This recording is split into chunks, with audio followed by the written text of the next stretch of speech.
Welcome everybody once again to the 1997 NR2003 Draft Series, coming to you live from Charlotte Motor Speedway, where it's time for the most grueling race of the year, the Coke 600. I'm Michael Paz alongside Darien Arnsdorff, bringing you the coverage of this one-of-a-kind event. Darien, this race is a unique kind of difficult for these drivers. Yeah, it really is, Michael. 140 laps here today, the longest race on the calendar. 600 miles. We're a normal 400 lap race, but because we are not completely insane, we're only doing 140 here. Very tough it is here at Charlotte, especially when the race is so long. You've got to really pace yourself throughout the entire race. You got to just stay calm. It's a marathon, not a sprint. These drivers are going to have to realize that early on. It's not like the All-Star race last week, where it was only 40 laps, and it wasn't even for points. All-Star race winner was Ricky Rudd last time out, and a very fun All-Star race it was, beating out Dale Jarrett to win the $1 million. Last year's winner of this race, the Coca-Cola 600 last year, was won by the driver I just mentioned, Dale Jarrett. He led 109 laps en route to victory last year. Do we think we see something similar to that, where a driver could lead about a quarter of the race? It is entirely possible. Definitely once we start getting out into these long runs, one driver usually tends to start pulling out ahead, and becomes a long while before the tires start wearing down and they allow somebody else to catch up. Because it's that weird gap that you have to manage.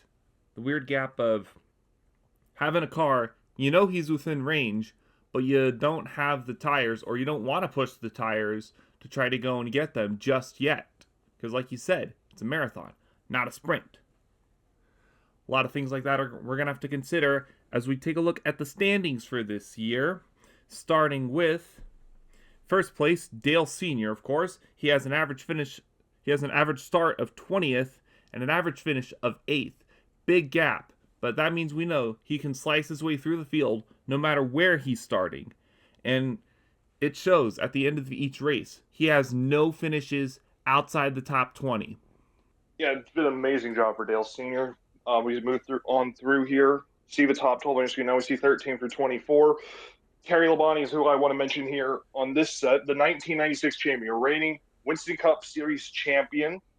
Driving for Morgan McKernan 33 this year. He's not been as good as he was last year in the 5, but he's still been really good. He's got a win at Richmond, the third race of the year, which was a very impressive win for him.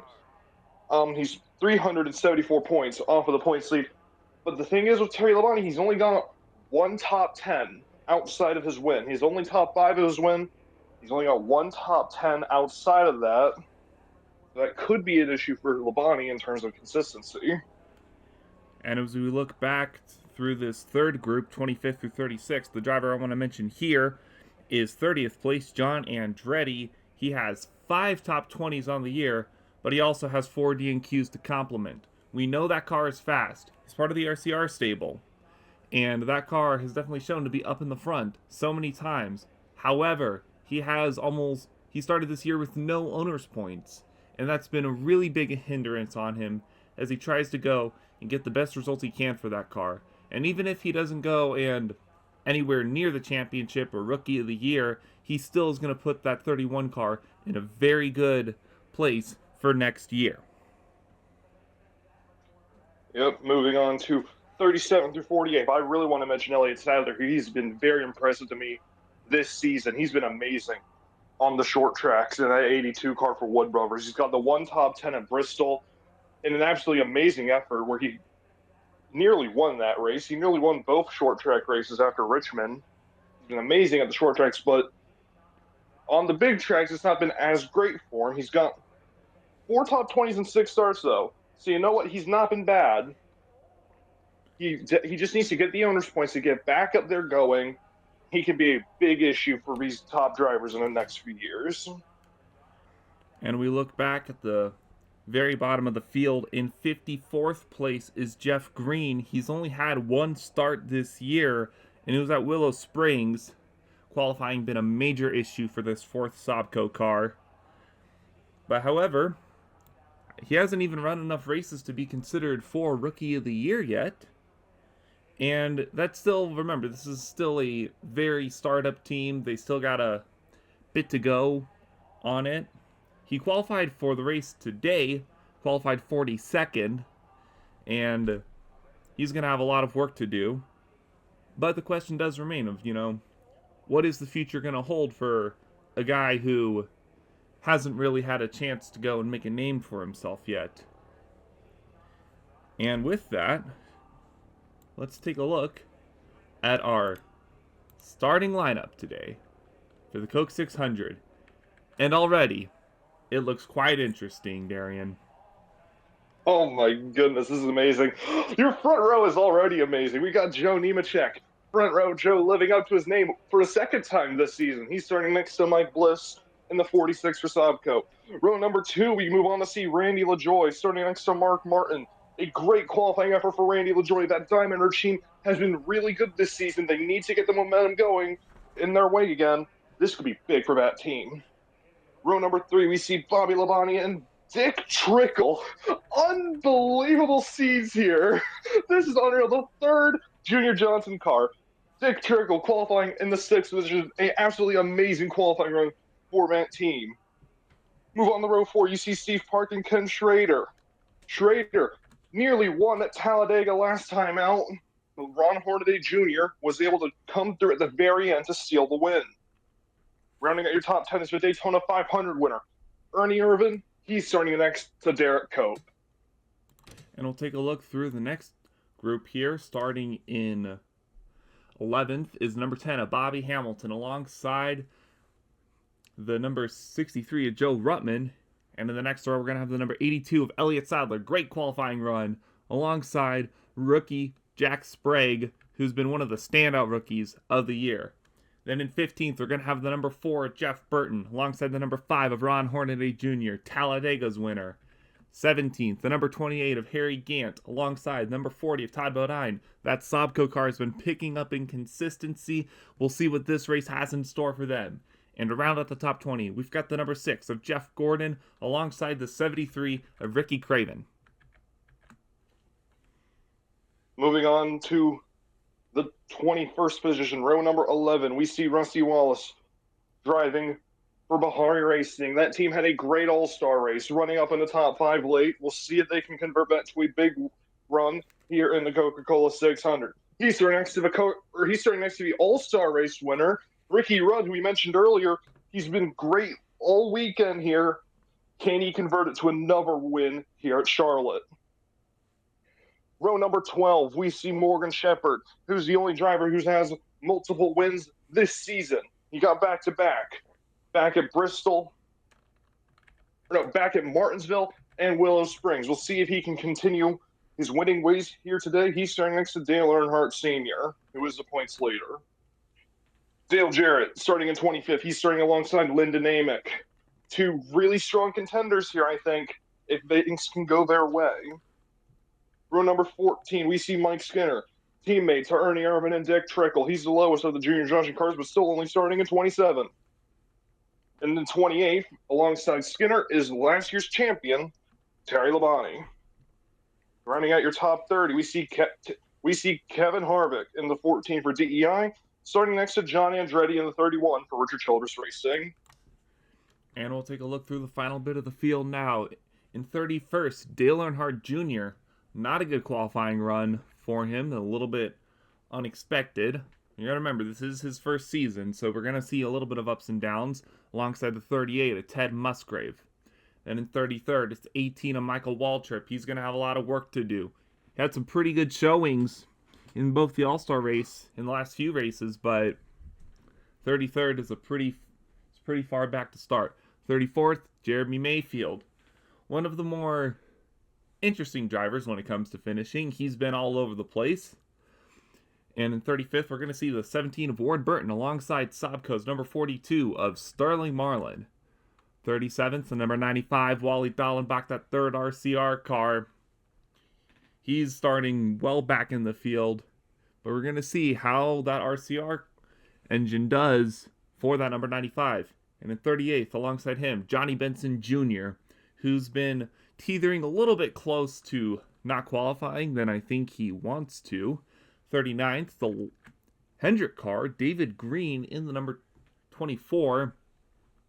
So again, he's right up near the top 10 in points, and starting in the back of a 140 lap race like this is not something you want to do. Alongside him, 98, Bill Elliott. Then in the last three cars, we're going to have 41st, Robbie Gordon, 42nd, Jeff Green, who we were just talking about, and rounding out the field in 43rd is Hermie Sadler.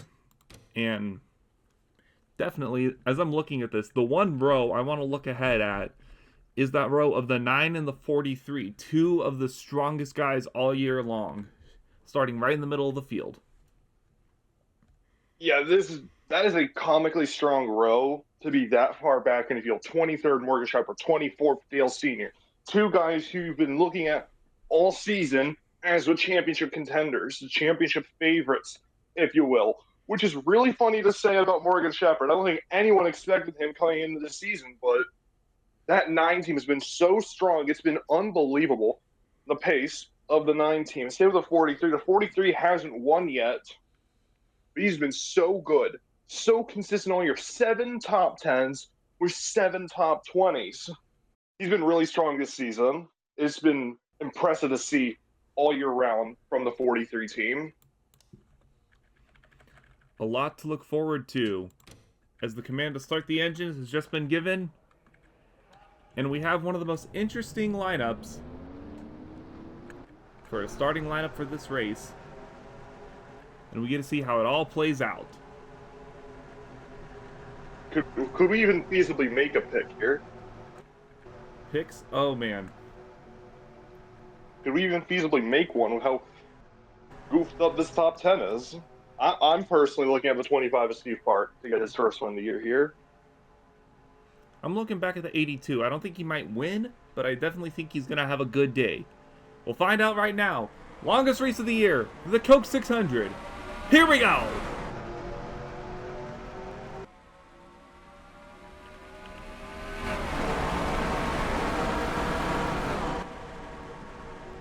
Not even through turns 1 and 2, Randy LaJoie got to the inside of the 87 of Nemechek, and LaJoie gonna lead them down the backstretch right now, side by side for second. That's a 21. Help from the 46. Nemechek still looks like he's gonna fall to 4th. And up front, alone to lead lap number 1, is the 29 of Randy LaJoie. Who would have thought we'd see that in the Coke 600? Lap led for Randy LaJoie up to second. Bobby Labonte now about the third between Mark Martin and Mike Bliss. As LaJoie trying to run away in the 29. Here comes Martin. Here comes Park. Irvin right behind him as well. And now Park's going to look to the inside of Martin. A lot of battles happening up early on through this field. They get around the 25, gets around the 22 car. 7 of Ernie Irvin. Going to go with him as well.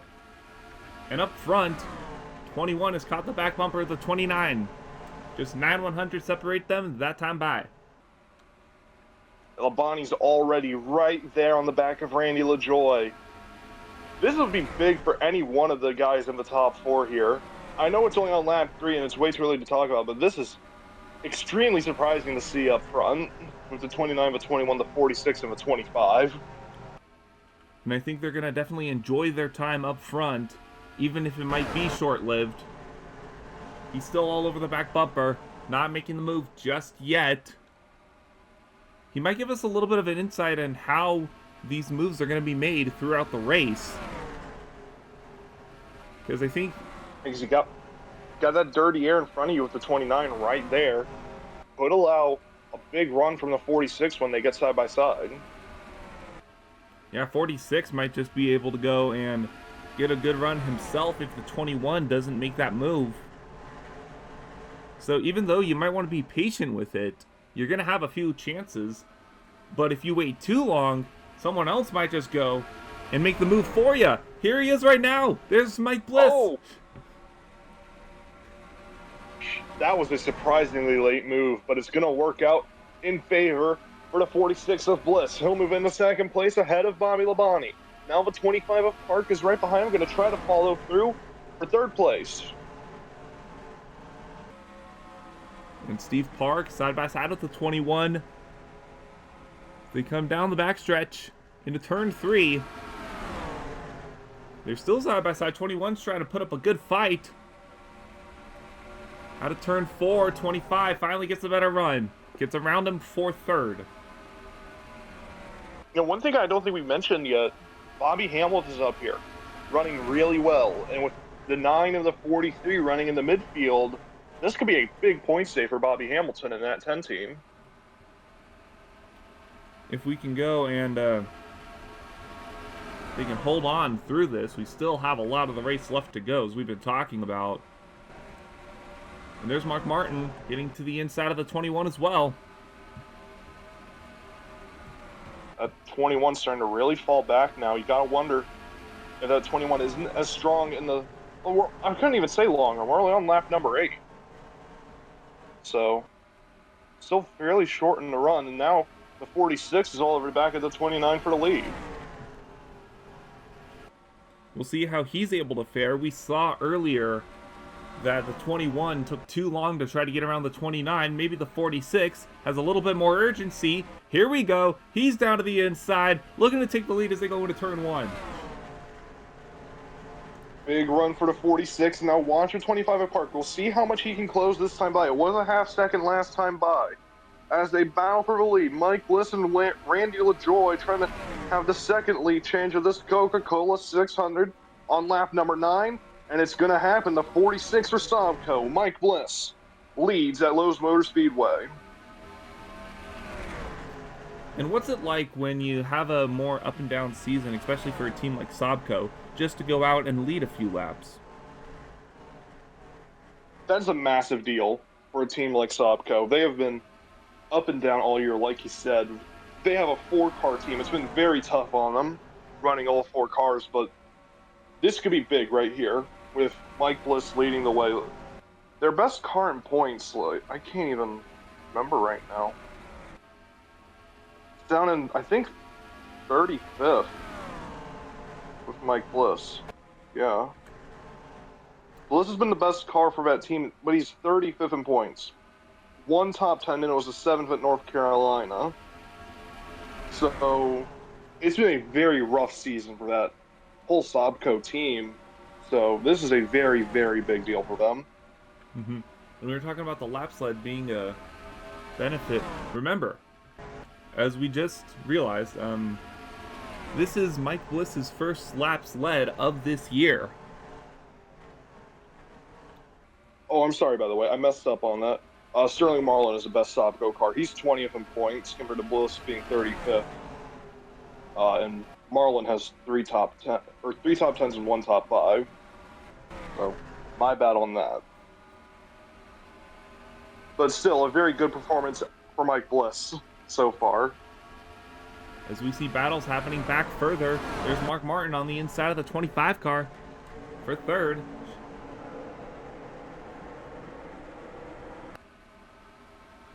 And they're almost 3 wide further back right there. Nemechek got tossed to the outside. Harry Gant prevails from the middle lane. Got the 5 of Ron Hornaday looking to get inside of the 87. Past the 87 now. Surprised the 63 of Rutman's up here running quite well. Oh yeah, good job for Rutman right now. In that Nokia number 63 car.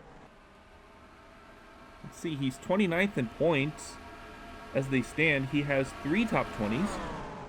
But he missed the last week at Talladega. That was his first DNQ of the year, so big chance to get back going here in the Coca-Cola 600. Running in 13th behind the pole sitter Joe Nemechek. And now Nemechek's actually going to make a move on Burton. That's for 11th place as they go through 1 and 2. And Randy LaJoy's taking back the lead. And now here comes Steve Park. In battle side by side. Looking to come out of turn 4. Steve Park's going to take second. Mike Bliss might lose third. Here comes Mark Martin, Bill Davis. Very strong year so far for Bill Davis Racing. They just haven't been able to pull it all together just yet. after 10 races. This is the 11th race of the year. Gotta think, is Bill Davis Racing as a whole team getting a bit worried? I probably wouldn't say so, because 8th in points with Mark Martin, 14th with Jack Sprague. They've been extremely strong all year long. They have been, and if they stay where they are, I think they're going to be fine. I would start worrying if we start seeing more slipping from them. The 22 and the 1 go further down in the standings. Right now, it doesn't seem like we're doing so, though. Martin running in 3rd, I think Sprague running in 14th, so... So I think right now they're pretty content. As we see the 25, He's not content with 2nd. He's going to go for the lead. Trying to track down that 29, Randy LaJoy. Oh my goodness. Here. Who would have thought? Who would have thought this season we'd be seeing a battle for lead between Randy LaJoy and Steve Park? That's one of the joys of motorsports. Anything can and will happen.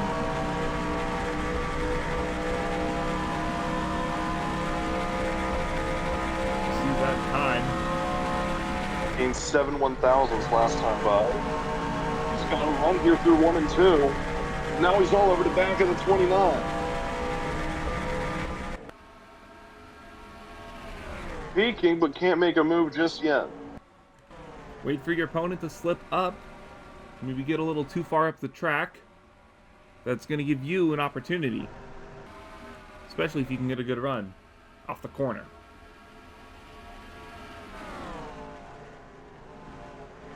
Fell for 5th place. Bobby Hamilton, Ken Schrader, I saw in the background. And Schrader going to move on up to 5th place. A lot of stuff happening here in the midfield. Yeah, let's take a look further back through it right now. There's the 4, Jeff Burton, 14th right now. Got to run on the 1. The Sprague, you got Jeff Gordon right behind him. And remember that row we said to look out for, the 9 and the 43? First one to get up here is the 9 of Morgan Shepherd. Even so, he's only made up 6 spots so far. Started 23rd, he's up to 17th. As now Marlon's going to make a move on Sprague. And you see who else is here, but 27 and Dick Trickle started up in 6th place. So I think they might have set that car up specifically for the extremely short run. Yeah, long run speed kind of lacking right now for that number 27 car. You know, I respect it nonetheless. I mean, that team's been struggling to make races, and to make not only a race, but to make the Coca-Cola 600 and qualify in the top 10. It's a very big deal for that 2017 that's been slipping. That is true. We definitely do have to give them credit where it is due. And while they got him there, now they realize, now the plan of attack is going to be, as soon as we get to pit road, make the adjustments to set this car up for a long run. You gotta have to. I mean, I think fuel and we're expecting to be around 66 laps, so this could very easily be a 2-stop race here today. So this could be a very big deal, especially on pit road and in the long run. As Trickle loses 2 more spots here, maybe 2 more. There's the 82 trying to get to his inside along with the 11. That 27 is just fading right now. Lap 24 of 140, still a very, very long ways to go. 117 to go in the Coca-Cola 600.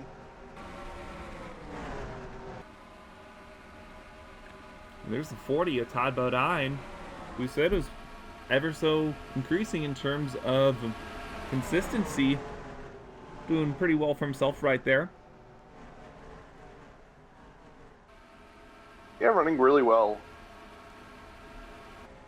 Yeah, he's coming off a streak of 3 DNQs with an 8th at Willow Springs, 29th at Talladega, and now running 14th. Yeah, very good run for that 40 team. We mentioned earlier with Mike Bliss, but Sobko's been having major issues this season now. Todd Bodine, I think 8th at Willow Springs is his best finish of the year. Obviously, he's only top 10.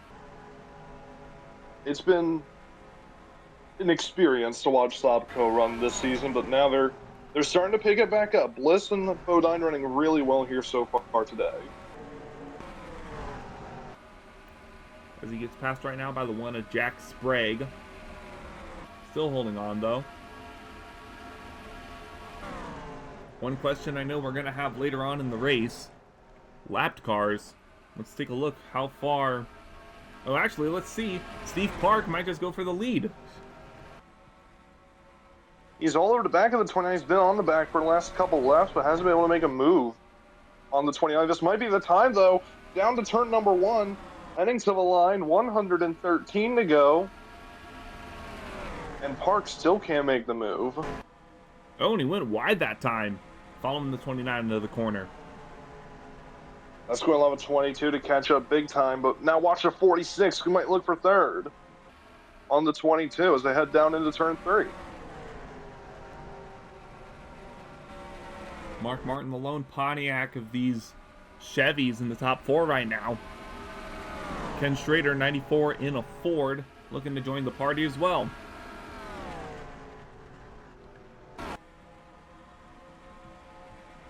I do wonder what that first lap car could be, because that could be a huge deal in this race. It's the 36 and the 49 right now. They're just entering turn 1 as the leaders enter middle of turn 3, coming out of turn 4 right now. That's about I do think we'll be 16 seeing them seconds then. back. Yeah, 16 seconds is about a 29-second lap, I believe. I do think we will be seeing them before pit cycle. Which, of course, we've seen lap cars can sometimes throw off the whole cycle.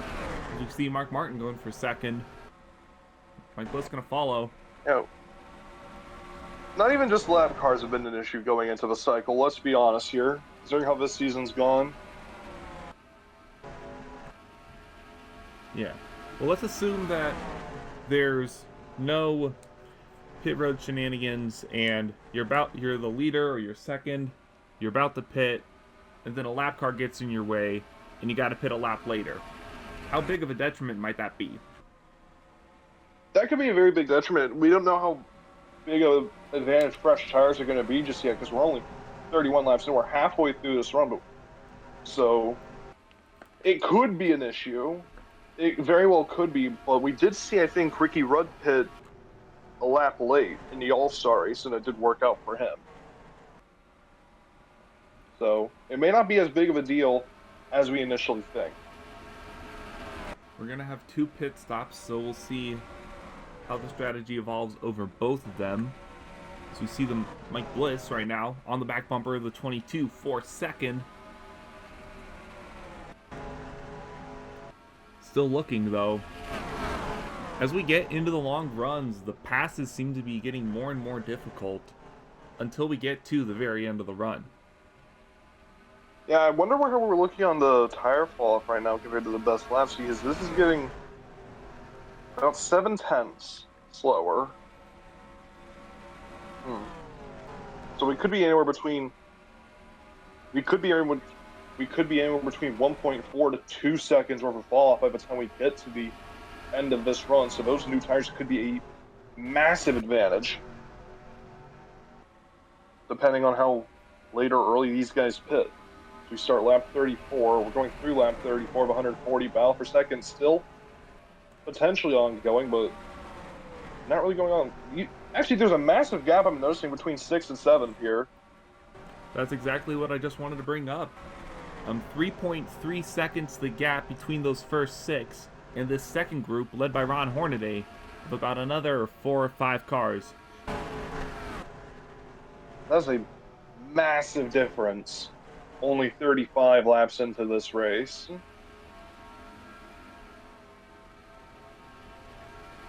How big do you think that could potentially be an issue for these guys back here?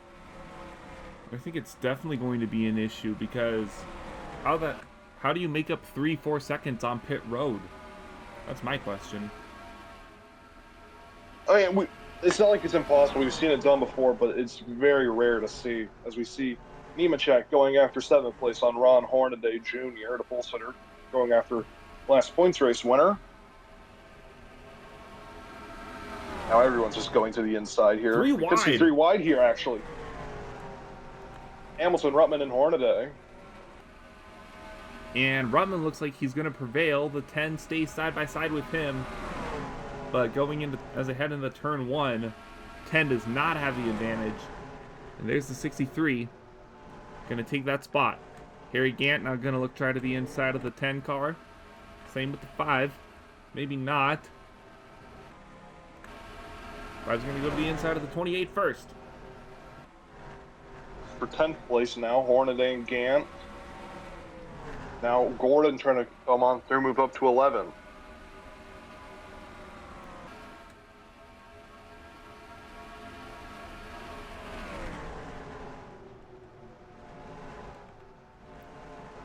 $103 laps to go in this race, and look at the gap now between first and second, because now we have Mike Bliss in second place. Randy LaJoy, half a second lead now.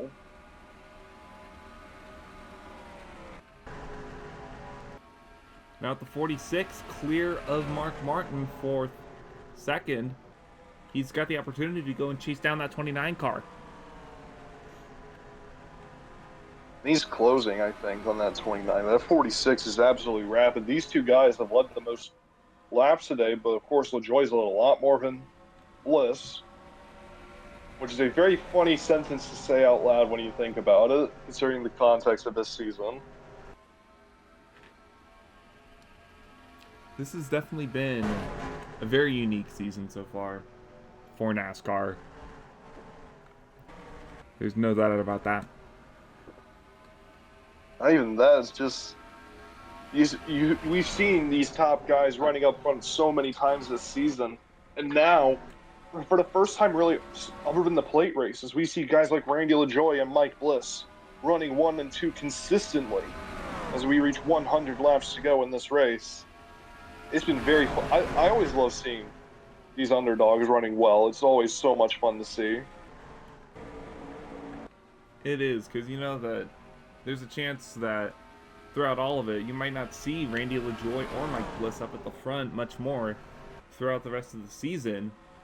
But this is like this could be their big shining moment where they can go and say, "Hey, look at us. We led laps. We have the proof that we can go and be consistent, that we can run up front."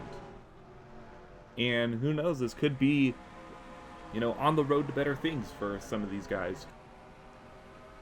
Yeah, it's especially great when you consider not only are you leading laps, you're leading laps in the Coca-Cola 600.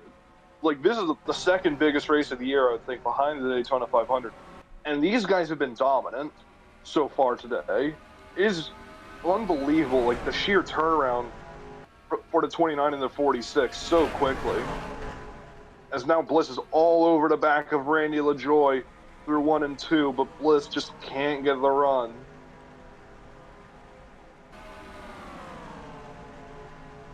Lap 43, and as we widen out our cameras, we're starting to see one black car and one black and yellow car, the 36 and the 49, just out of range for the leaders.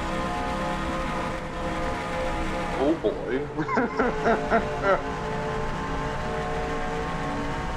Now the thing is, do you think the 49 tries to work with the 46, try to hold up the 29? I think they'll try to do that, but in theory that should work. But of course, when you're on the track and the 49 trying not to be last, still racing that 36 car, there's exactly no telling where someone's going to go until it happens.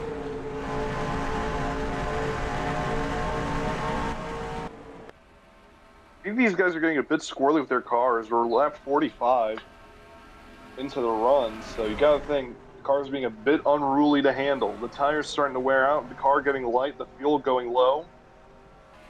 Oh, what's that in the chat, Michael? 25 tire mechanical issues. Looks like a vibration. Looks like a vibration to me, but it should be fine.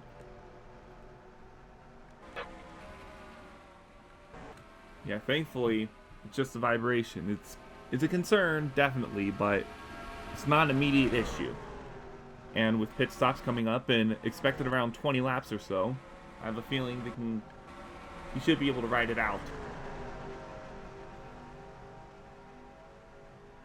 Yeah, I doubt it'll be an issue for the next 20 laps or so. They should be just fine to make it back to the pit cycle. How worried do you think you'd be if you're a Randy LaJoy coming up on these 2 lap cars? This is really the first time all season you're getting to lap someone. Oh man, you just hope they hold their line. I think that's kind of... Doesn't matter who you are when you're leading a race. You can be the best guy in the field, the worst guy in the field. You just hope lappers hold their line. And you can go and plan your strategy around where they are. Yep. I also want to say again, that gap between 6 and 7 is just growing even more. It's now 5 seconds between 1st and 7th place. As we see Ken now we have Schrader about move on fourth to here. 25 for 4th. Or try to at least. But yeah, an almost 5-second gap. We can't even see them on these wide shots right now. Nemechek leads that group. Oh my goodness. Like, it's almost comical how far back they are. The entire field is so far spread out right now. That's just the uniqueness of Charlotte, though, having 140 laps, and the closest thing, I think, to a standard racetrack. Yep. I don't think coming into this we expected to have that big of a gap, though, between the field. Especially not when you have 2 guys like LaJoy and Bliss Lee. Like, I'm not trying to rag on them in any way, but, like, these are not guys you expect to be up here dominating this race, you know? Yeah.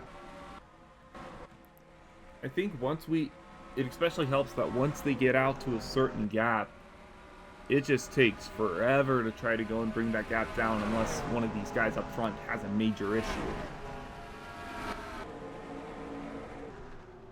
Yeah, I gotta think as well, how it's gotta be much harder to pass them because, like I just said, the tires are wearing out, the fuel's getting low, so the car's getting even lighter. So it's getting even harder to make these moves, especially up front. When you pull out, you just get a massive wall of air to stop you in your tracks.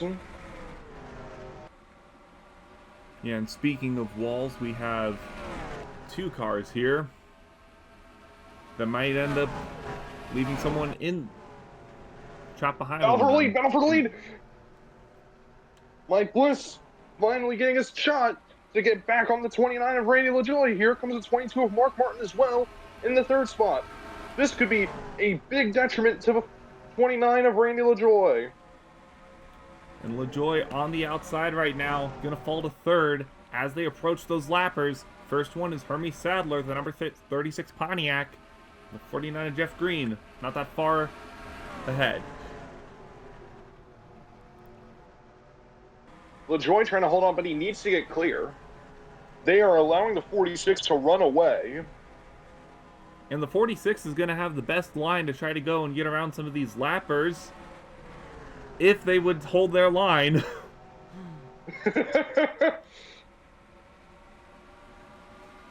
46 trying to get to the inside. Finally is able to as they cross the line that time by. Looks like he'll be able to get around the 36 car. And it's an all-out brawl right now for 2nd. Yeah, just ignore what I said about it being hard to make a move at this point of the run.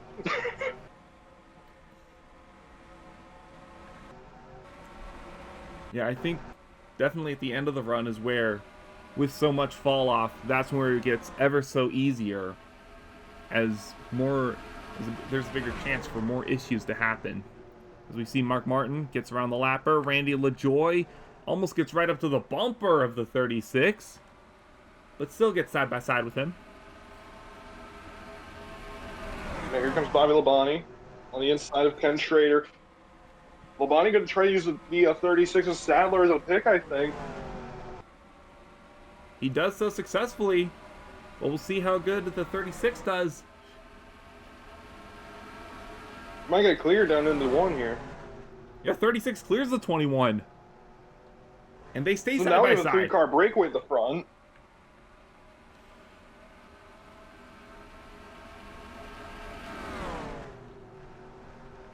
And now, Sobko going to try to do a bit of chicanery here, I think. The 49 is right where Mike Bliss wants him to be. Although the 22 is going to get to him before the 49 can clear. The 29 is going to have to absolutely send it here down the back straight away. He does so, and it looks will. like he's going to get around the 49 easily. Now these two just need to stay in line. They need to get caught back up. We're almost at the pit cycle. You don't want the 46 to get too far out in front before you come to pit road.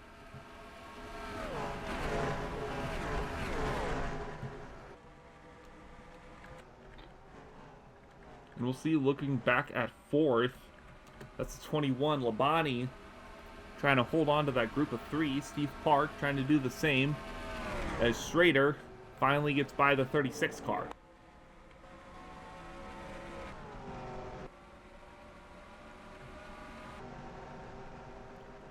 Pit stops ever looming. And we've seen leads go away in an instant on pit road. Yeah, it's very easy for it to just disappear, for it to fall away ever so quickly at this stage of the race. Right at the pit cycle, you gotta be smart about whatever you do from this point on.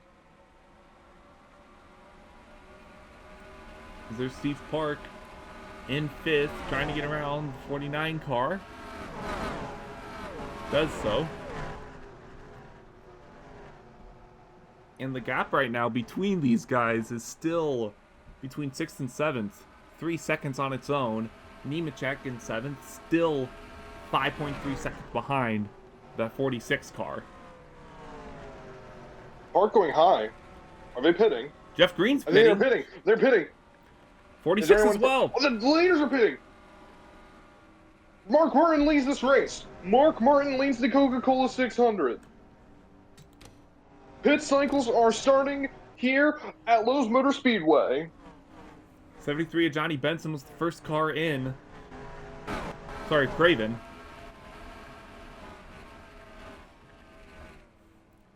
Half the field's on pit road right now.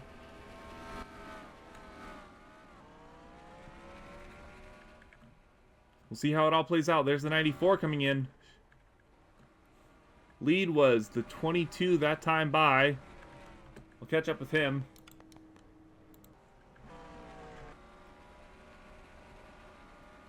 Right now coming down the backstretch. 73, the first one off pit road. I think Martin's going to have to pit here. You can't stay out too much longer considering the fall off on the tires, and he will. So does this 25. Does anybody else stay out? The 6? Gordon's on the lead lap, so he will take the lead. Caution on the speedway! Caution is on the speedway! I quit! I'm resigning my commentator's license. I'm leaving the booth. This is stupid! Oh, big crash! Oh my god! Lyndon Amick, heavy damage. 63 of Ruttman smoking.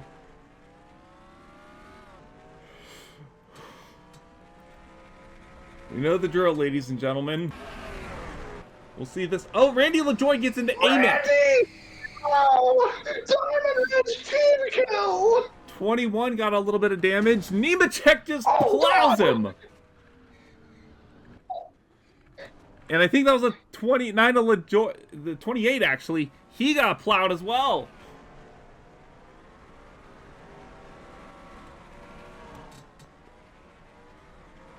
Is Randy okay? I don't know if he's okay after that.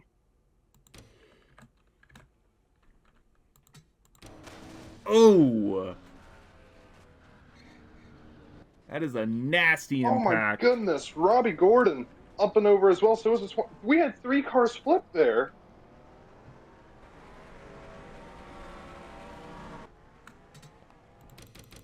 We'll get another angle here of that 28 car. Get your barf bags ready, ladies and gentlemen. And he just saw that happen. And it happened right to him again. The 28 car. Oh my goodness. Goodness gracious. That did not look pretty.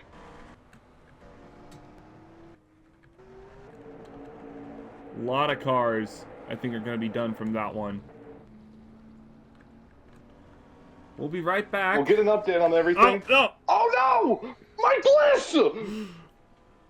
46 and the 36 made contact with each other. Oh! They're still going at Seller's it! not happy with the 46 car. We have got beef! More beef happening in the back. I just saw another car make contact.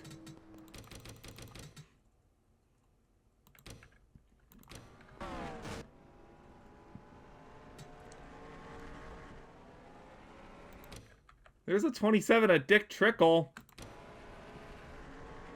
What in the hell? I think that was just an example of bad brakes. That one. But we're going to have a lot to get to. We'll get it all sorted out for you right after this. Hello everyone, welcome to the NR2003 Draft Series. Darien, you have an update on us on that crash. Yes, I do. Randy LaJoy and Joe Nemechek have been taken to local medical center here in the Charlotte area. Both drivers were awake and alert whenever they were extracted from their cars, but I'm just going to say that it did not look great for Joe and Randy. Hopefully we'll have an update soon. If not during the race, hopefully just after the race, but we'll try to give everyone an update whenever we can. And as we look, we see that those two are definitely out of the race alongside the 63 of Joe Ruttman and the 77 of Robbie Gordon, who were involved in that incident. As the lights go off on the pace car, we're going to go back green on lap number 66. We have 32 cars on the lead lap right now. Bobby Labonte, Jack Sprague, Waltrip, Sadler, Gant, Amick, and Jeff Green are all one lap down. Your leader from the pit stop is Mark Martin, who's going to be starting many cars back. Steve Park is second, Ron Arnetti Jr. third, Morgan Shepard fourth, Bobby Hamilton fifth, Ernie Irvin sixth, Ken Schrader seventh, Wally Dallenbach eighth, Rusty Wallace ninth, and Kevin Harvick rounding out the top 10. So we're going to be going back green after this pit cycle, and we've got a whole new cast of characters at the top half of the field. Yeah, we do. It's very interesting to see now how everything's shaken out. We now have people like Dallenbach, 8th place, Wallace, 9th place, Harvick, 10th, Elliott, 11th. It's a very different race now after that incident. So yeah, we still have a long way to go, though, and I hate to say this, but we do have one more pit cycle abound, more than likely, in this race. And we're just hoping that it goes smoothly. In the meantime, though, pace car is off. Mark Martin's got a lot of cars to try to get through as we go back green. Hornaday jumping outside, so is Park. Hendrick's car is going to try to go on the outside. The 25 does immediately. The Amick is slow. The Amick, oh my goodness! He's so slow, the 25 is just driven off. I cannot recall seeing a car this slow before. Oh my god, this is not going to end well. He's gone to the outside. Thankfully, we'll just let everybody by right now.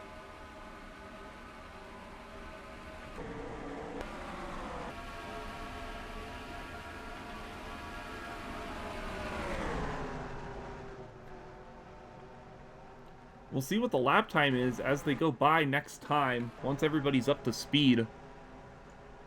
But the 41 right now, very off the pace. This could be This could be a massive issue with the 41 being that off pace. Let's see, up front, guys are running around 29.7, 29.6. Amick is running a 39. 30.9. No, 30. Not a 39. Sorry, yeah. If he was running a 30.9, we would have a massive, massive issue. He's right on the edge. Like, of... I know right now we're hearing NASCAR is throwing consideration of asking the 41 to pull in. He's on that edge, though, of... He's still running at a relatively consistent pace. Is that enough to toss him out, though? I personally don't know. He's only 1.2 seconds off. I personally would say 2.5 seconds off would be the threshold, but that's up to NASCAR to determine. As we focus back on the race for a lead, Steve Park has now a 3/4 of a second lead over the 10 of Bobby Hamilton. He is just slicing and dicing his way through lap traffic very efficiently. As we are officially halfway done, we're up 70 laps to go in this race. And this top 10 is just getting even more shaken up. Look who's in 7th place, Michael. That's the number 37, Cranefuss Haas, Johnny Benson Jr. Oh, and look who else is up here, Morgan Shepherd in the 9. Big points stay potentially for the 10 and the 9, because the 43, I think, was on the tail end. The 43, I believe he was, and he's not listed in the top 10 right now. And Mark Martin is losing a lot of spots. Stuck on that outside lane right now. David Green is up here. He's 4th position, the 24. For Hendrick Motorsports, he's in 8th place. Hendrick could be very well going back-to-back here, but we do have a long ways to go. Half a second gap between Park and Hamilton. How big would it be for Steve Park to get a win? The guy's been seen as the 4th string at Hendrick Motorsports for the most part this year. That's the thing about having 4 really good drivers, is that even if you're still doing really consistently on any other team, you're still 4th of 4. And unfortunately, that's a big connotation to carry, no matter how good you're doing. Yep. And you can just see like how much faster he's, although the 46 might have some engine damage.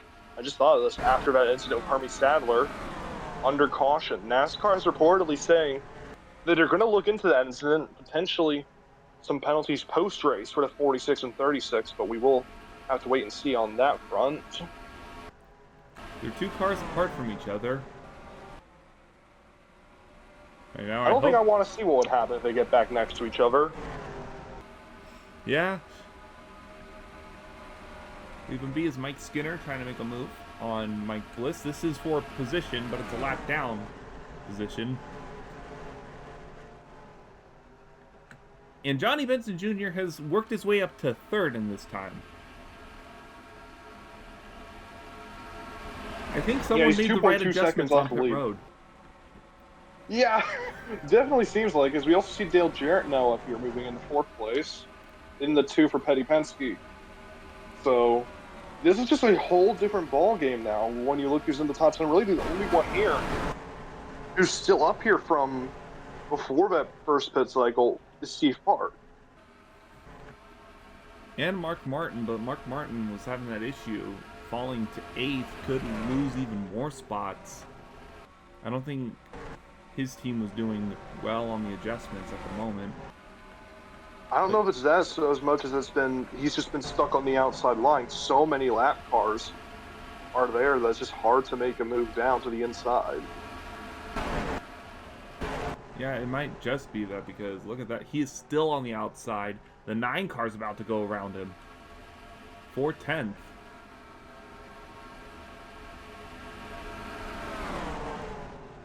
I do want to see where's Lyndon Amick right now on track. He is coming out of turn 2 onto the backstretch. Leaders are, or lappers, were just coming into turn 1. This is... Oh boy. This could be interesting. Very interesting, potentially. NASCAR is going to review as the leaders eventually catch up to AMIC, and if they determine that it's going to be too much of a hazard to get around this 41 car, then they are definitely considering the idea of parking him. Yeah, the thing is, that's just such a big risk, considering how much faster these leaders are going. I don't know if it's very smart to let Amick stay out there for that long. He's running 1.9 seconds off pace.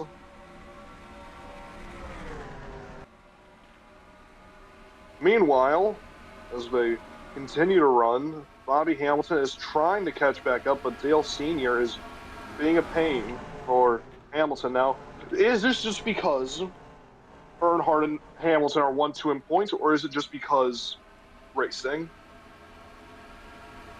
Oh man, Senior, I know Senior's not happy right now of where he is. That pit cycle threw him off. He was already in the middle of the pack, but now he's in the middle of the pack a lap down. So he might just be a little upset at everything.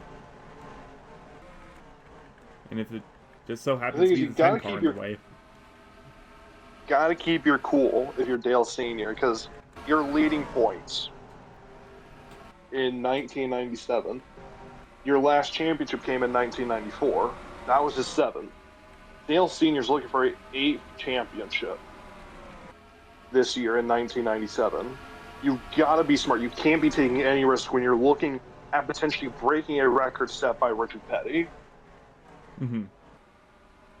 Especially now that you're looking at breaking the record set by Richard Petty, driving Petty's number. That's a heck of a way to do it, if he does get the championship. Long way to go, though. This is race 11 of 32, so a long way to go still in this season. As Park has almost lapped every car that was in front of them at the restart. That 25 is absolutely flying right now. Yeah, 29.7 that time by. And all these lap cars are starting to get into the 30-second range. You know, he's 2-3 tenths faster.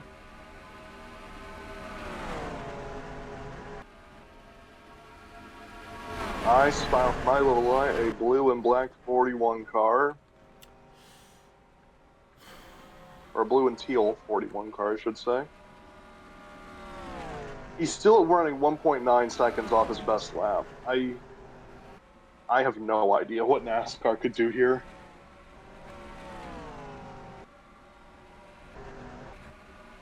We'll see as the 25 is the first one to catch him.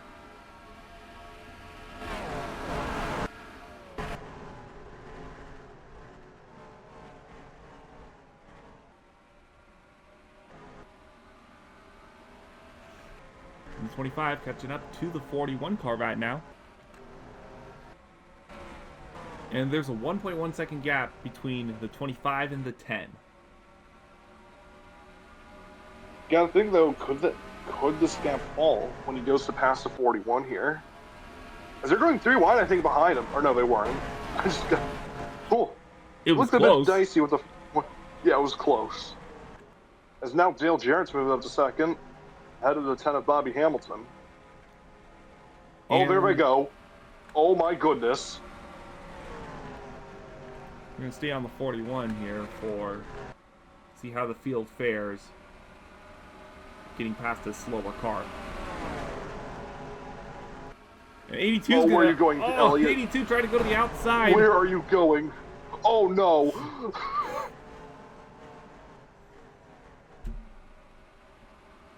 He is holding a lot of cars up right now. And they got to get creative on trying to get around him. 3 wide, oh no. 82 backs out of it.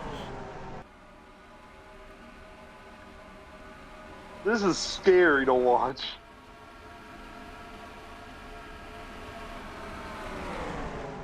But everyone so far has gotten through relatively cleanly. 82 has lost several positions in the process. Trying to go where no man should ever dare to go. Yeah, he's trying to make it move on the outside line. That's just never going to work for the most part.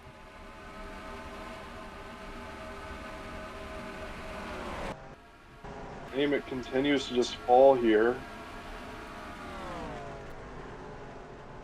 I mean, it was mostly okay. I think it was mostly okay, but NASCAR definitely going to keep keeping a close eye on that 41, I think. So it sounds like he's able to continue for now, which is good if he, if any more cars fall out of this race. But for now, he needs to stay on his best behavior if he wants to stay in, though. I will say that. Yeah, we're hearing the word from NASCAR is essentially, keep it clean. Yeah, and we're coming up on another pit cycle in about 40 laps time. So, with Lyndon Amick out here, that could potentially be an issue. One of the cars getting by him right now is the 14 of Kevin Harvick, actually. Who's still running top 20, but although there's only, I think, 19 cars on the lead lap. Let's check on that. Yes, there is 19 exactly. 95 is the last one of those. 8 seconds off the lead of Steve Hart. I mean, still, running 18th, you're still on the lead lap. For right now, I'd say that's a positive.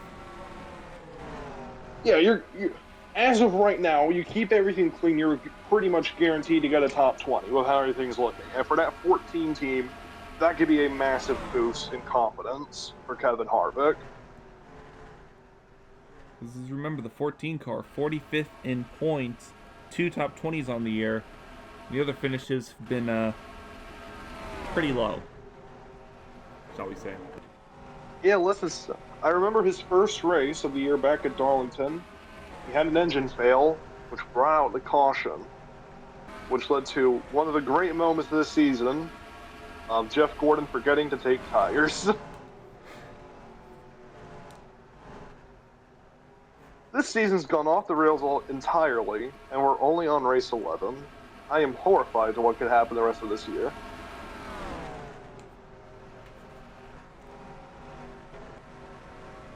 Let's go check back at the front. Yeah, let's see the 25 car. Gap's down to half a second. So No, Jared there's is one lap closing. car ahead of them. Look at that, the 27 of Dick Trickle. Oh, what the hell? I did not notice this with the 27. He's got a lot of So a front bad end day damage. just getting even worse for the 37 team, or 27 team. Hey, look who's caught up there. That's a 2 Adele Jarrett. He's only got 2 lappers, now maybe 1 between him and the 25. Park needs to start moving a bit now, I think. Getting a bit close now. There's Sterling Marlin. Oh. Trying to get his lap back. We'll see where they go in relation to the 27 car. Park gonna go to the inside. He's gonna get him by just fine. Everybody else so far.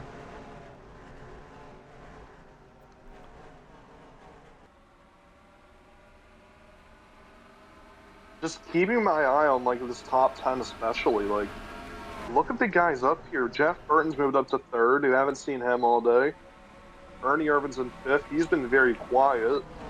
Jeff Gordon's in 8th. He's been hovering around the top 15. Derek Cope's up here.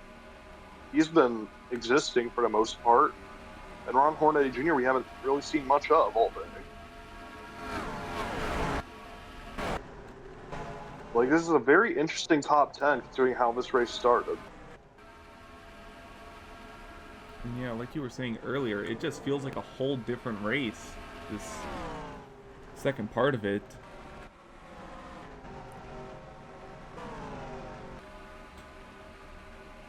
It's really quite something.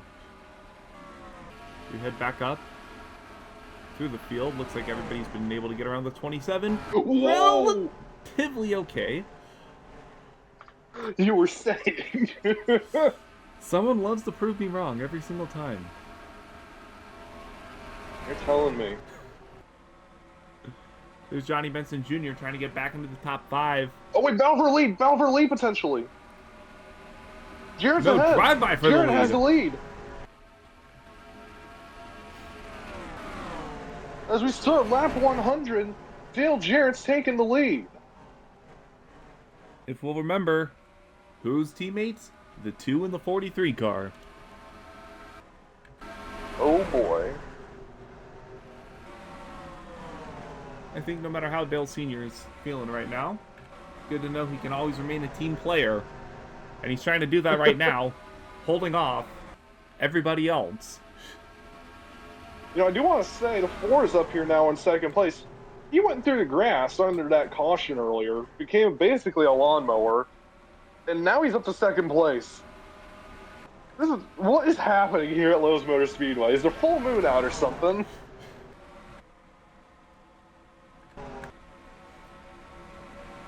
It's just one of those days, my friend. I think it's just one of those days. Let's see now. Senior is... Oh, I saw a car on pit road. Oh yeah, there's an issue. 46 car. Mike Bliss. 27. And De Trickle. Is everybody going and getting their pit stop done now? I think these guys might have like a compromised fuel tank or something after that accident. So We'll see if anybody else goes to pit road with them.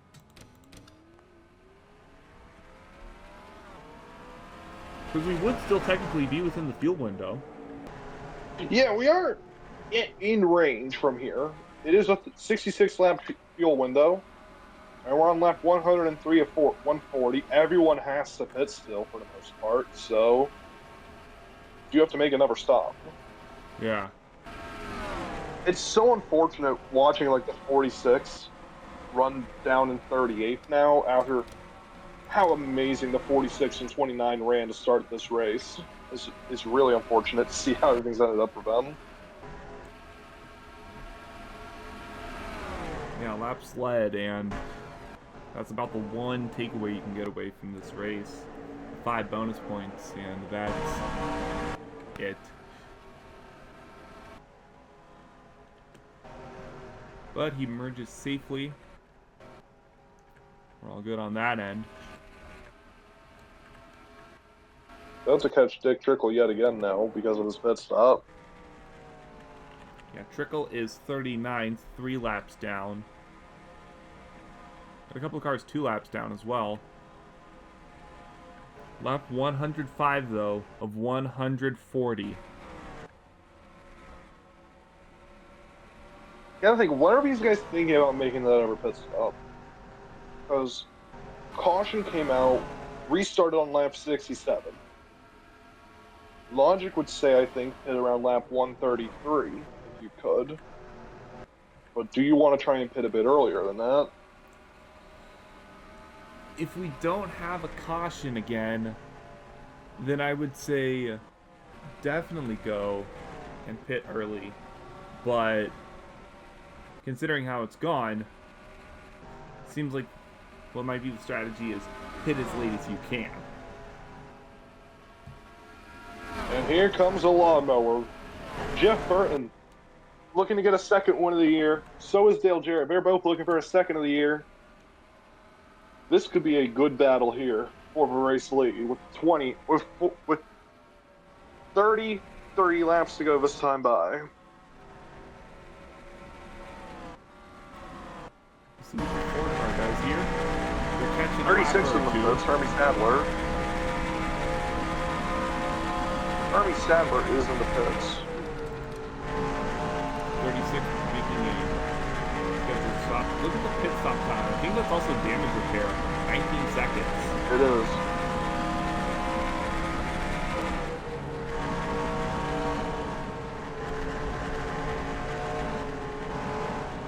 Those four's coming in. Oh! Wait, what? Sure, I guess. Why not? 18 Just as prove well. everything I said to be wrong again.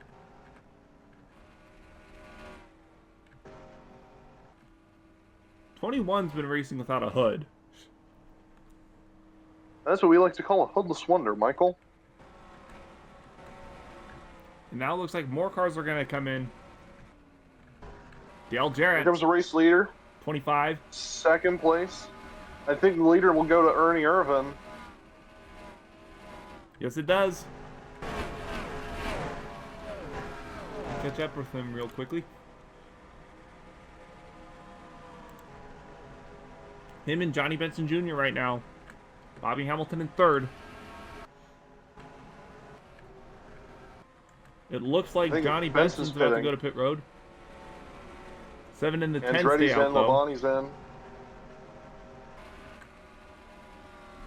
Now this is very interesting.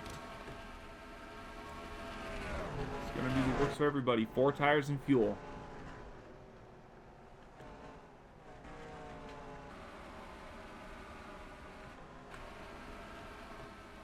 The 7, the 10, the 6, the 30 have all yet to pit so far.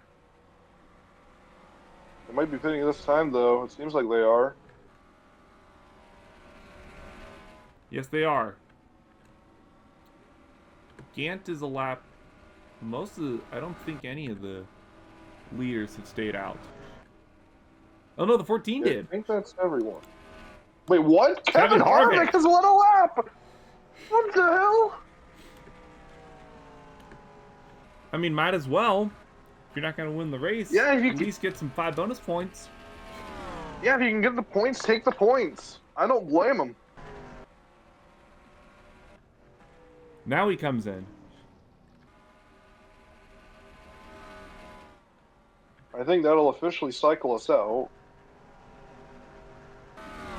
And Dale Jarrett now has a massive lead over Jeff Burton.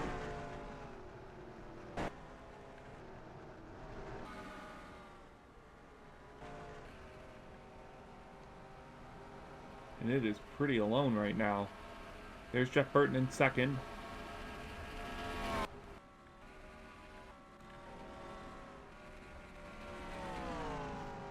Coming up on lap number 113. 14 going on pit road right now.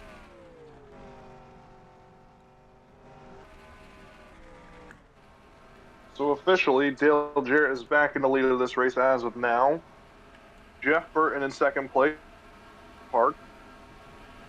Johnny Benson, Ernie Irvin, Bobby Hamilton, Ron Hornaday Jr., Ken Schrader, Jeff Gordon in ninth. Then Ricky Rudd rounding out the top 10.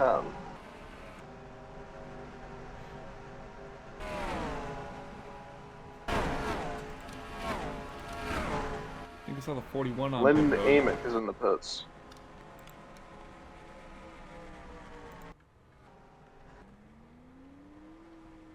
We'll have to see how he merges out. This field goes by him once again. I think Amick's officially the last one to pit here.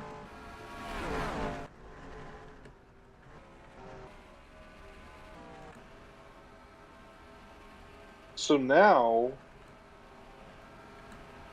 what do we do? Not a lot going on now after the pit cycle. We'll see how the 4 is, if he's able to catch up to that number 2 car. It's going to give us a good example. 29.64 that time by for the 2. 29.56. The gap 1.7 seconds. Might be a couple laps before the 4 catches the 2.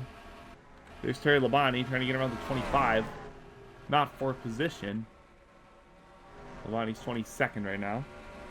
Also, dare I say it, we have gone through a pit cycle without a caution. It is a Christmas miracle. 41 emerged safely. That, I think that confirmed it.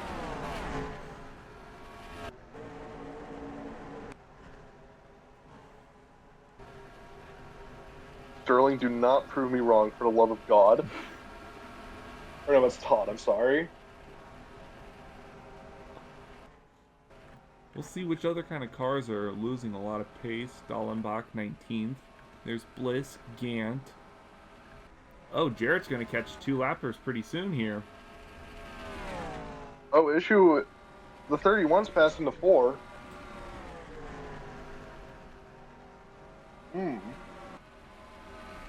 Interesting.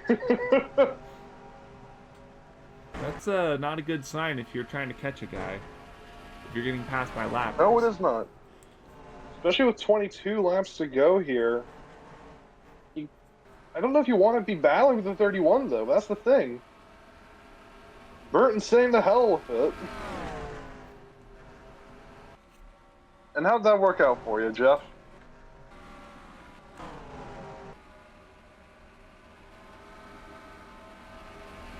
Still trying to get around the 31 car right now. Gap goes to go down a little bit, though.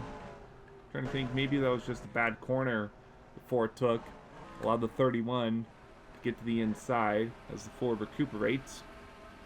Looks like, though, he'll be able to make the pass on the 31. So we go into turn 3. And we're about to hit 20 to go. Thing is, you're side by side with him, though. You're losing a lot of time being side by side with the guy. You lost 1.5 tenths just about there. As now, Jared's about to catch 2 lap cars at least. I know we still have 20 laps, but if Jared holds on, he'll make it 2 Coke 600 wins in a row.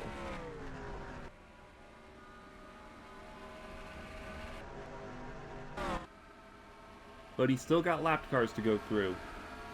He's still got cars to hold off.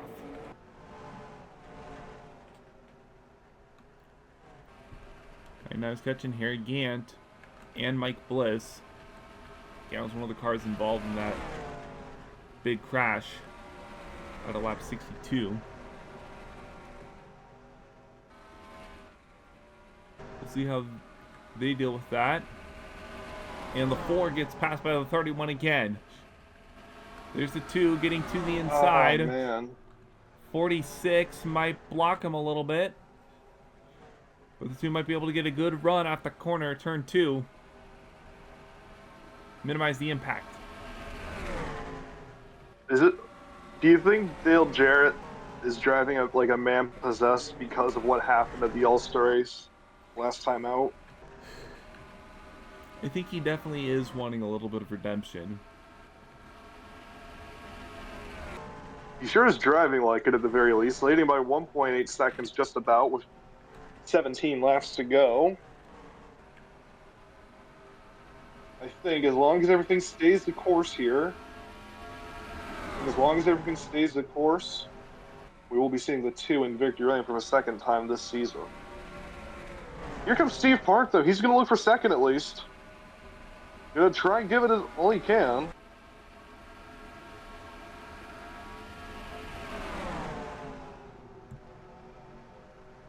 And he gets around the 4 pretty easily.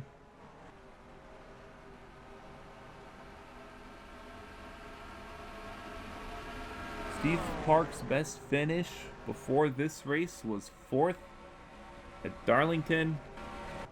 Gonna try to go and improve it. Might not be a win, but still. He's been very good at these, like, prestigious tracks this season. Like, he said, 4th at Darlington, running in 2nd right now here at Charlotte. Finished 15th at Daytona. Yeah, 5th. Top 5 last time out. He's been very, very good at these prestigious tracks. So I wonder how he'll be later in the year when we get to Indianapolis.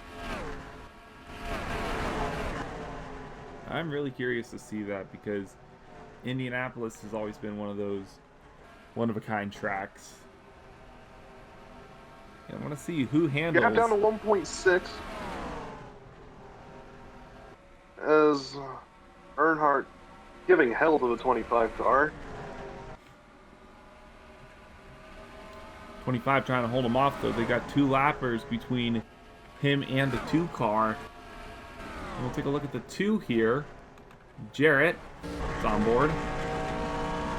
I see 4 potential lap cars in the distance. Thing is, do we catch him in 12 laps? Is the thing. Do you think we catch him in the next 12 laps? Let's see who they are. I think definitely 1, maybe 2. Oh, well, at least 2 of them.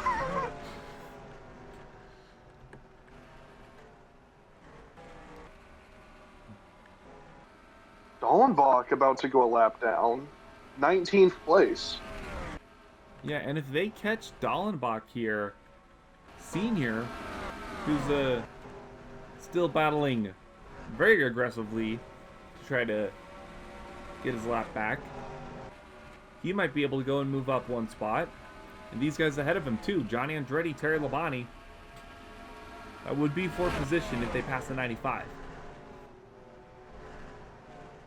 You see, as soon as they get down to like 1.5 seconds behind Jarrett, the lap cars just make a move on him, and it's just really being an issue where these guys trying to catch up to the 2 car.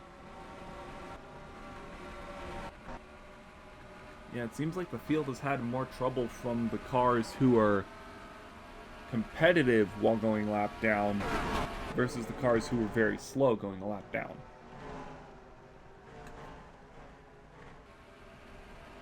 And there's the 2 getting around the 41, speaking of which. With 9 to go. We're coming up on 9 to go. You gotta think, it's getting to that point of there's not enough time to catch the 2 car, barring some kind of issue. The gap went down to 1.1 though. Yeah, if they can hold this train of fast cars right now, might be doing them some good. They caught Lyndon Amick at a perfect time too. Well, not Jeff Burton. Jeff Burton just got screwed. That might be it for Jeff. We'll see how that goes for him, though. Steve Park on the tail of these lappers. Gap increased again as Jarrett goes to the inside of Trickle. That was close.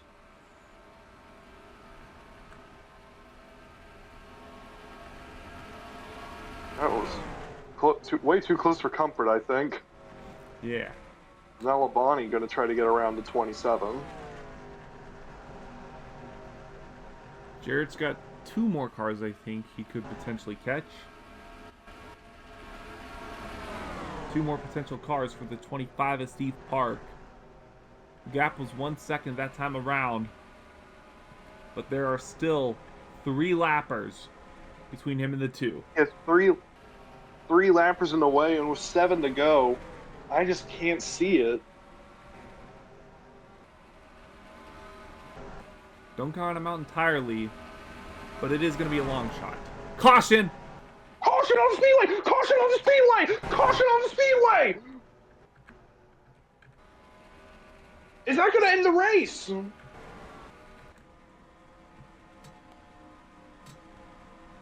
Oh boy! Even if it doesn't end the race, though, Park would still have to pass 3 lap cars. We'll take a quick second, look back at it, figure out what happened, to throw one last wrench into this race. We can never have things end peacefully here. If it's Lyndon Amick... No, it's not. What? What? What? What?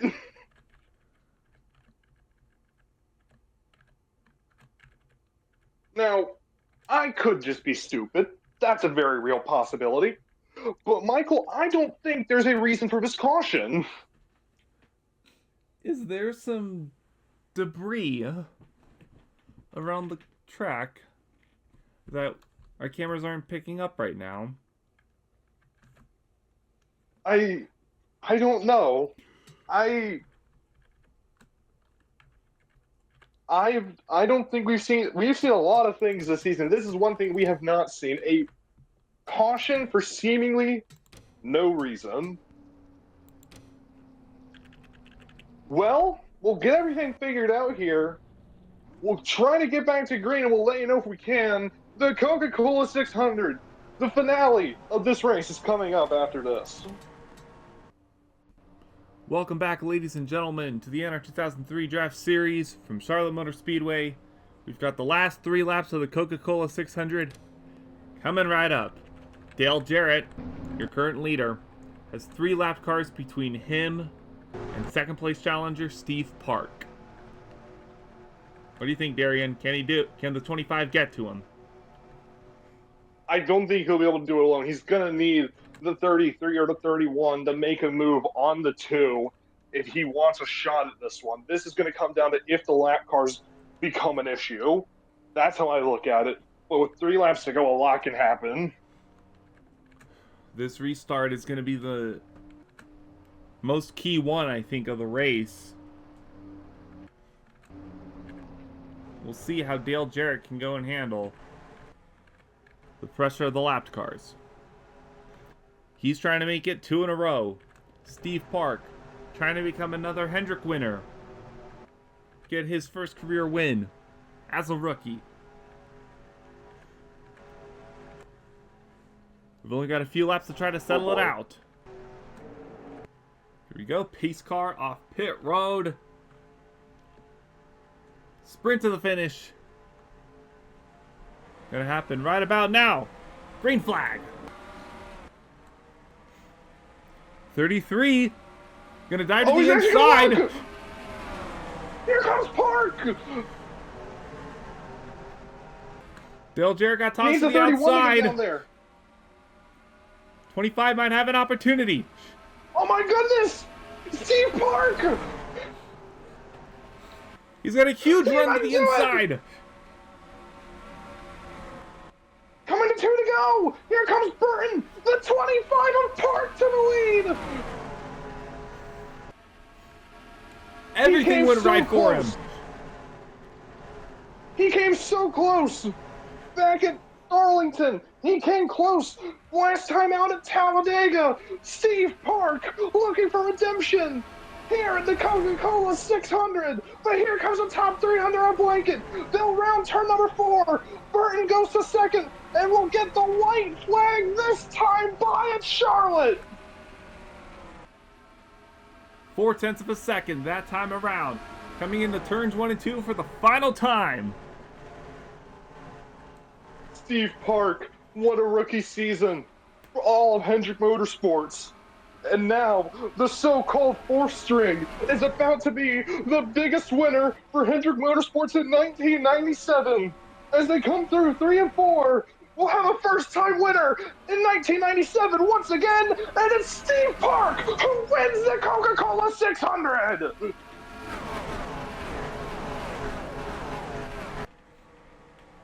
How's that for your rookie year? My goodness.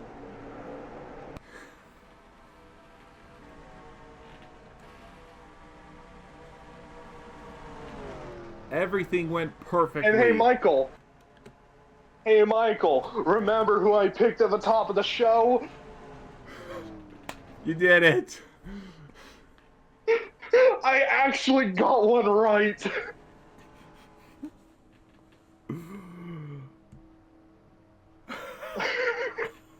Oh, how did it actually happen? Oh my goodness.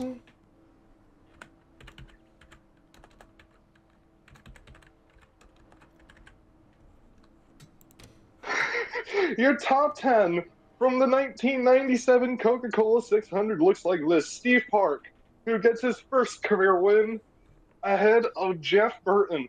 Bobby Hamilton comes home in 3rd place, and it's Dale Jarrett, Ricky Rudd, Johnny Benson Jr., Jeff Gordon, Ken Schrader, Ron Hornaday Jr., and Rusty Wallace, the top 10. What a Coca-Cola 600 that was. that race got turned on its head twice over. And apparently the only person who was able to predict the finish was Darien. But enough cannot be said. This is second win in a row for Hendrick Motorsports. Ron Hornaday Jr. got Talladega. Steve Park gets Charlotte. You gotta think, for a team full of rookies, this has to be such a huge momentum boost for them as well. Not only winning the Coca-Cola 600, winning at Talladega, one of the most difficult tracks to win at. Both of these races are extremely difficult to win, and they just did it. Which is absolutely impressive. This Hendrick team right now is looking to be a pretty strong competitor in these upcoming years. Because remember, the other two drivers who haven't won this year, the 48 and the 24, they're both at the top, near the top of the points board right now. 48 car was 9th. The 24 is 12th. Everything right now is going their way. Yep, it really is. And could it continue? Next time out, the Miller 500 at Dover. Michael, what do you think we could possibly see to expect at Dover? It's a 1 mile concrete oval that favors nobody. And we'll see how the field is able to go and deal with that next time on the draft series. So we look through the last rundown. 21 cars finished on the lead lap. 39 finished the race. A lot to go, and definitely look forward to. And a lot of amazing stuff that we've seen as we reflect back. For Darien Arnsdorff, this is Michael Paz for the Draft Series Network. We'll see you next time at Dover. What a race. Congratulations, Steve Park. We'll see y'all next time. Bye-bye.